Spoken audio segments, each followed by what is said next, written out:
ya udah nggak kerja lagi, pokoknya ngurus anaknya 24 jam dalam sehari gitu ya ceritanya. Tetap aja diomongin, dibilang gini, ih apa nggak sayang ijazahnya, udah capek-capek kuliah malah jadi ibu rumah tangga, gitu katanya.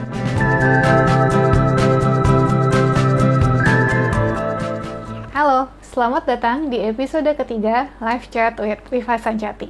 Dalam episode ketiga ini, aku akan membahas mengenai omongan orang yang nggak akan pernah ada habisnya. Kalian pernah nggak sih ngerasa ada di posisi dimana kok kayaknya hidup kita ini stres dan penuh tekanan karena omongan orang-orang di sekitar kita, omongan dari tetangga, dari keluarga besar, dari teman-teman, bisa dari siapa aja lah pokoknya.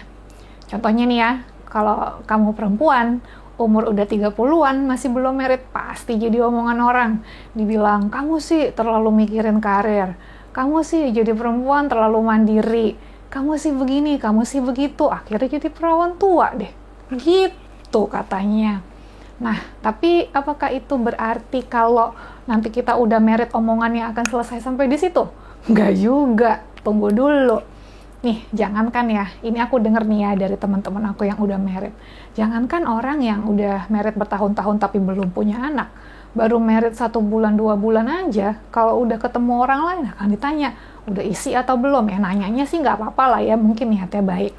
Tapi kalau kita bilang masih belum, wah pasti deh rentetannya panjang lagi. Nanti bisa dibilang salah satu pasangannya ada yang mandul lah nih, bahkan nih ya, salah satu teman aku ada yang bilang, sampai nih ya tetangganya dia, keluarga besarnya dia, sampai nasehatin dia gimana caranya berhubungan suami istri supaya istrinya bisa hamil. Males nggak sih diomongin hal-hal yang sifatnya pribadi banget kayak gitu ya dari orang-orang yang kita nggak pengen ngomongin hal itu sama mereka gitu. Ketika aku dengar itu dari temanku ya, aku sampai mikir gini, wah ditanya kenapa belum merit tuh masih lebih enteng daripada ditanya kenapa belum punya anak. Serius loh, it's no joke ya. Pertanyaan-pertanyaannya seperti itu bener-bener bisa bikin orang yang ditanya tuh jadi stres. Sampai at some point of time, aku tuh pernah nanya sama beberapa teman aku, kamu nih stres karena emang udah segitu pengennya punya anak? Atau karena stres diomongin orang? Soalnya apa? Mereka nikah baru kayak beberapa bulan, belum sampai 1 tahun. Masih muda juga usianya, tapi udah panik bukan karena udah segitu pengennya punya anak, panik karena nggak tahan sama omongan orang aja. Ketika mereka ke dokter juga, dokternya cuma akan bilang, oh tenang aja kok, masih 1 tahun, masih normal, nanti kalau udah lebih dari 1 tahun belum hamil juga baru balik lagi. Dokternya juga akan bilang kayak gitu kok, jadi kenapa mereka harus panik gitu kan. Nah, tapi udah selesai belum kalau udah punya anak? Nggak juga. Nih muncul drama baru lagi nanti kalau udah merit. Serba salah, kalau merit punya anak ya, terus anaknya ditinggal kerja sama ibunya, nanti pasti jadi omongan orang. Dibilang, ih anak dititipin ke babysitter, nanti kalau babysitternya begini begitu gimana? Kalau dititipin ke daycare juga sama, nanti kalau daycare-nya begini begitu gimana?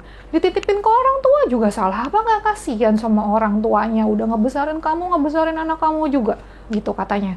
Terus dibawa-bawa juga masalah pendidikan, katanya nanti kalau ibunya kerja, pendidikan anaknya nggak akan maksimal, gitu katanya. Nah, tapi giliran ibunya resign untuk ngurusin anaknya, ya udah nggak kerja lagi, pokoknya ngurus anaknya 24 jam dalam sehari, gitu ya ceritanya. Tetap aja diomongin, dibilang gini, ih apa nggak sayang ijazahnya, udah capek-capek kuliah, malah jadi ibu rumah tangga, gitu katanya. Terus nanti ada lagi yang nasehatin, perempuan tuh sebaiknya berkarir supaya kalau suaminya kenapa-napa, kalau suaminya brengsek, kalau suaminya meninggal, nanti tetap ada penghasilan. Loh, semuanya kedengaran valid kan? Iya nggak sih? Sebenarnya semua omongan itu somewhat sebenarnya ada benernya. Tapi kalau kita mau ngikutin semua omongan itu nggak akan ada habisnya. Karena kontradiktif gitu kan. Yang satu bilang jangan kerja, yang satu bilang harus kerja. Yang harus kita ikutin yang mana? Akhirnya akan jadi pusing sendiri. Nah, artinya apa? Artinya apapun yang kita lakukan dalam hidup ini, orang-orang di sekitar kita akan selalu punya pendapatnya masing-masing. Akan selalu ada resiko jadi bahan omongan orang. Ya, people will always have something to say. Mau sampai kapanpun, mau dimanapun tahap kehidupan kita, hal-hal seperti itu akan terus terjadi. Ya, yang artinya lakukan sesuatu bukan karena kita tertekan dengan omongan orang, lakukanlah hal itu karena itulah yang terbaik untuk hidup dan masa depan kita. Ingat loh, hidup masing-masing, keputusan masing-masing, konsekuensi juga ditanggung masing-masing. Emangnya, kalau gara-gara kita berhenti kerja nih, ya, terus penghasilan suami nggak cukup untuk nutupin biaya pendidikan anak, emangnya tetangga mau bantu? Ya enggak lah, ya kan? Nah, sama kalau kita misalnya sampai berhenti kerja, ya, terus kita fokus ngurusin anak-anak, terus nanti ternyata kita malah jadi nggak happy, kita malah kangen kerja kantoran. Emangnya orang lain yang komentar itu mau tanggung jawab, peduli dengan happiness kita? Nggak juga.